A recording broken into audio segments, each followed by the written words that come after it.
Alright, good afternoon everyone, and welcome back to Yours, Mine, and Ours. Today we are going to be doing our last and final book club, and this is going to be a review of the ending of Both of Me. So this is the last submission that we're actually ever going to do. Today we're reading chapters 25 through 28, and yeah, I'm so glad this book is over. Yeah, I'm so ready for something new. This book challenged my mind a little bit to think, different life situations and what would you do, comparison type of way, but I'm so glad to be done with this. This is the last final little bit that I read, including that below in the back or whatever. So yeah, let's go ahead and get started.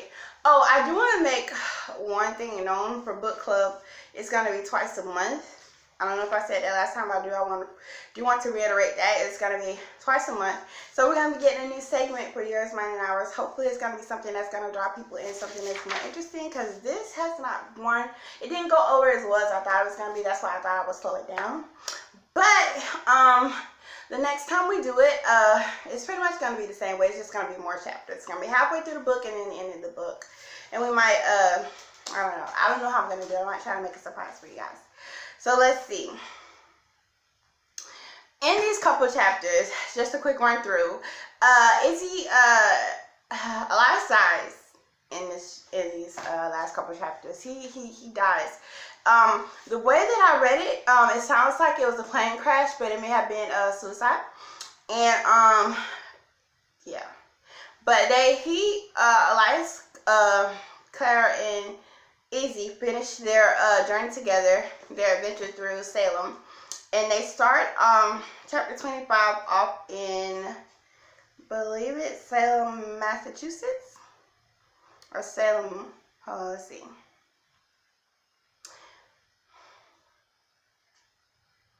It doesn't really matter. I'll get to it. Trust me, I'll get to it. But yeah, they're still searching for Salem's. In chapter 25. They're leaving. Izzy decides to stay behind because she's happy with the art retreat or art resort that they're living at. She's happy with the co-working. How do you do it? How do we say it was? Communal activity. So with the work share program, so that she could stay there for free. She's happy with that.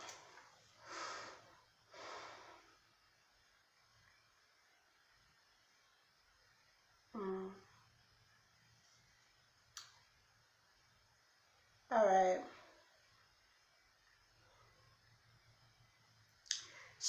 This is how she says this. They asked, she's like, "Are you coming?" And I walked toward her. Alright. She's like, "No, I'm not coming. I'm staying here for a while." They don't seem to mind that I'm a nut or that I don't have it all together, you know? This seems like a good place to figure out my story, and then maybe I'll go home.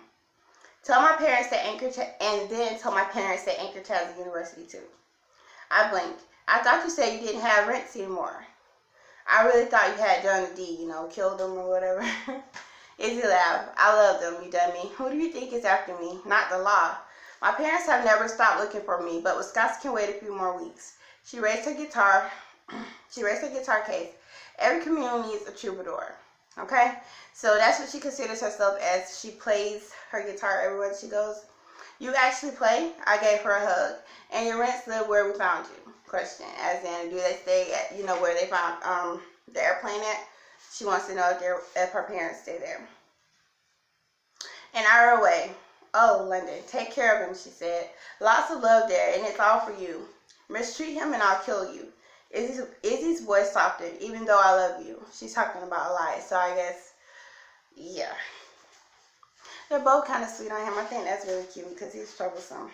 She set down her case and popped the latch, removed a steel string guitar, and she played it.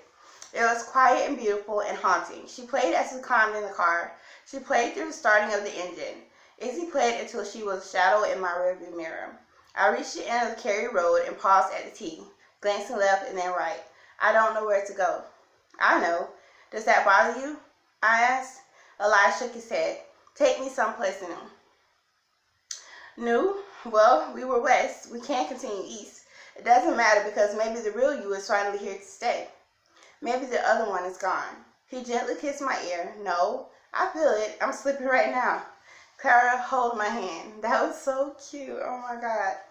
I did. For half an hour, our fingers intertwined. I shared stories of London, of Marbury Street, of my dad and my mom, Tita and Marna. He said nothing. And there's one more story I need to tell. I took a deep breath, because it explains pretty much everything about why I'm here. His grip tightened around my fingers and then released. I looked into his eyes, and my life was gone. So he slipped off into... He went to sleep. Let's just put it like that. He went to sleep. What happened to the truck, he asked. I shook my head. And Izzy? Where is she? Where's the guard? This is the part where he's coming out of one personality to another, I guess. I see. He bowed his head. Are you going to abandon me too? This is after she tells him Izzy's gone home. I took hold of his wrist. No, Elias, you and I will continue together. We need to leave Salem temporarily. Care to consult your map? Elias bowed his head. What was it like to live with gaps? To be here one moment and gone the next?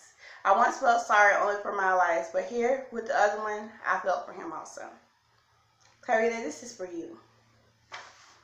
He placed the sketch on my lap. No, Elias, take it back. I don't need to see it.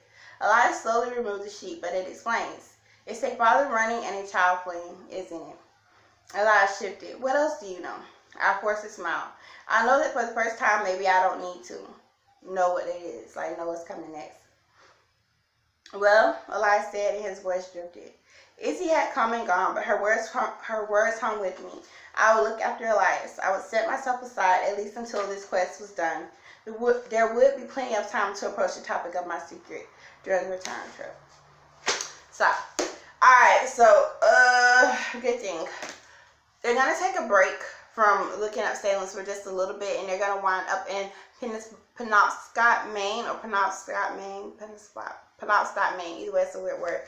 And this is where Elias goes back to find his actual birth father. Alright, so during the time that they're looking for his birth father, and I'm not even going to tell which chapter it is in, but this is like kind of my favorite part of the book, so I go forward to that. We find out that a light keeper, or a keeper, or a light keeper, remember we was talking about the light keepers. The light keepers are keepers of the light at a lighthouse. Like, they are really light keepers. They live in the lighthouse, they run the light, they make sure everything is what it is. And it turns out the light keeper is another word for Elias's dad, because he was a light keeper. So they get into Portsmouth, Maine, and then all of a sudden you see the Keeper's Inn, the Keeper's Eatery, and the word lightkeeper and lightkeeper mercantile. So keeper is a word that's consistent and continually, you know, it draws into focus that this is the end of the book basically, and then the lightkeeper is coming up a lot here because we're about to meet or run into where Elias's father was and what happened to Elias when he was in his younger years. So foreshadowing again, keeper, because the lightkeeper was his dad. So let's see. In this part of the book, she meets a guy named Atticus, who is a guy that works the docks with another guy named Salt, and they are lobstermen. They lobster hunt a lot. Let's see, I'm trying to find the exact part of the book where they find Atticus and Salt. Okay, we reached Penobscot Bay, and the town's lining grew smaller and quainter. The pace slowed, and the air was kissed with salt. Rockport is where Penobscot Bay is. Camden. So, stop here. Elias pressed his nose against the glass. Stop here. He swallowed and glanced around it, his head cocked. That bay. Do you remember something? I asked, and slowly pulled into a side road. I remember. We had been following idiocy for so long. The presence of a memory, a real memory, felt a certainty that should not be ignored. No matter how faint, I screamed and pounded the wheel. I knew it, Elias. We would get near and you would remember something. And then not just part of you, but the other part of you, and when both of you remember, oh, Elias, this is it. I feel it. So she's feeling like Elias had a breakthrough, like a sudden breakthrough, a breakthrough moment that was going to end his split personalities. That's going to merge the two personalities together, because that was her goal for all of this. She was hoping that she could cure him. Alright. She says, I paused. Do you remember a feeling? A feeling, right? That's it. He patted his belly. I'm hungry. Come on. Elias got out of the porch. So he remembers being hungry. We stop in Camden because his stomach grumbles. I tongue the inside of my cheek and rub my face. Fine. We wandered downtown past the white clapboard inns and flower shops and into the town's three-story brick heart. My steps a few behind Elias's. There was a uniqueness to his wandering, a route filled with frequent pauses and lifting looks, like he remembers going places and everywhere jogs his memories. She just finds it intriguing. Until we reached the wharf. Then his feet found purpose and he quickened his gait. Beyond the harbor, up, over, and around on the road that traced its shape, he veered toward the water again, and then Elias ran and stopped. Laite Beach. It's L-A-I-T-E, beach. Elias stepped gingerly onto the sandless shore. He crunched over pebbles and shells, dropped to his knees, and pressed his ear against the ground.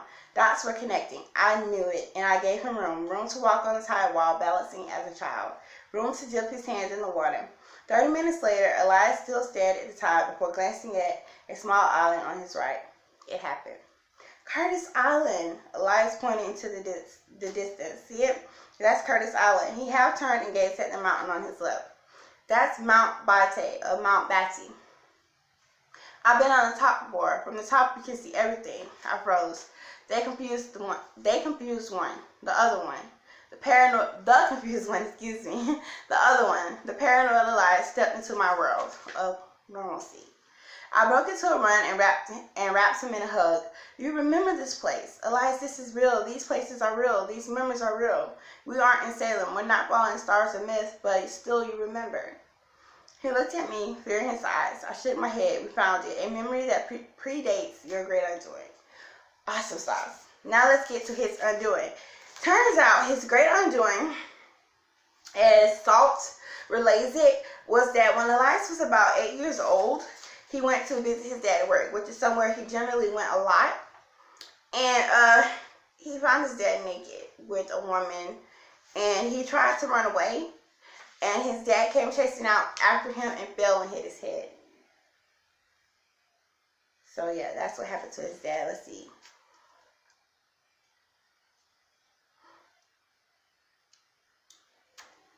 Alright.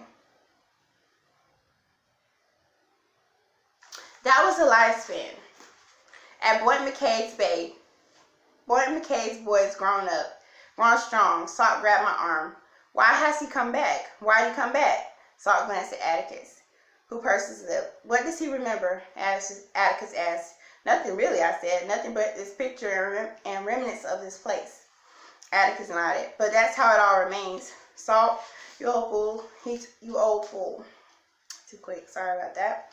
He turned and walked off the dock. The man who knew Elias's past was leaving me. I couldn't let it happen. He's not right in mine, I called. He hasn't been right since he was a young lad. Something happened.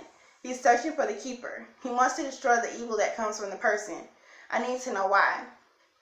Please, we've crossed half the country and I need to know. Atticus stopped and slowly turned. He wants to destroy him? It's already been done. He glanced at Haley and cursed. Out. I need the boat. I guess it was going to happen sooner or later. Time to return to Two Bush Island. This is where his dad passed away. Into chapter 27. And basically that was the beginning of the story I just told you guys. So it was when he was 8. His father and mom separated.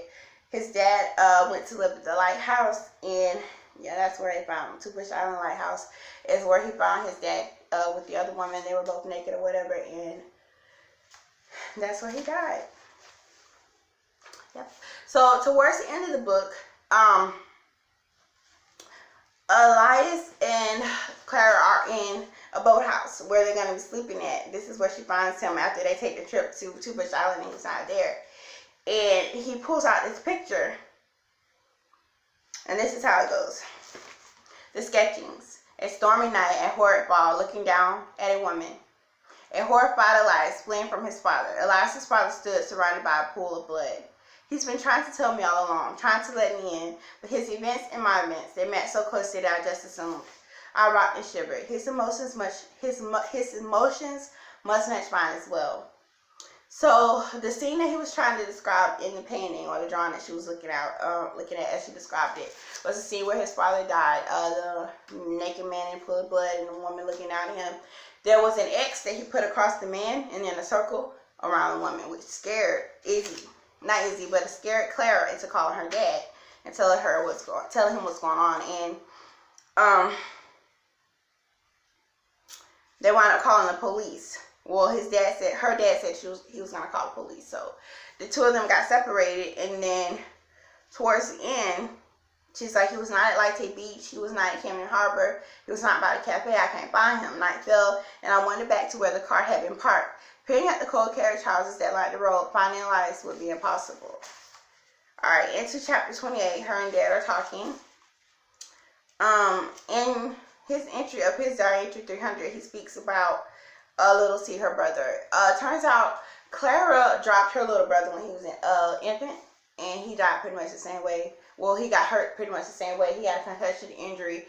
The fall resulted in blood, and then Dad and Mom fought from astonishment, anger, whatever. You know, when a kid falls and gets hurt, it's all kinds of things comes over you. Screaming, hollering, anyway they want to fight, and the police came. Dad went to jail a little bit later, but everybody first went to the hospital.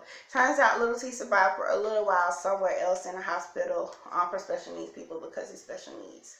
He's special needs. Elias's last words were played in my mind. They had not been the words of a madman or a killer. They had not carried the cadence of the other one. I plopped down beside my bag and removed Dash on. Anything to rid my mind of Elias. I flipped to the last entry. And then that's when they started talking about how he was and how he had to start with faraway glance and he couldn't deal with his emotions very well and things like that. And that was little T. Let's see.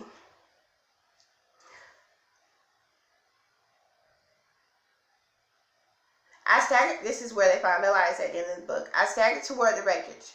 Perched precariously near the cliff, it's not completely destroyed. It didn't burn. It had crashed.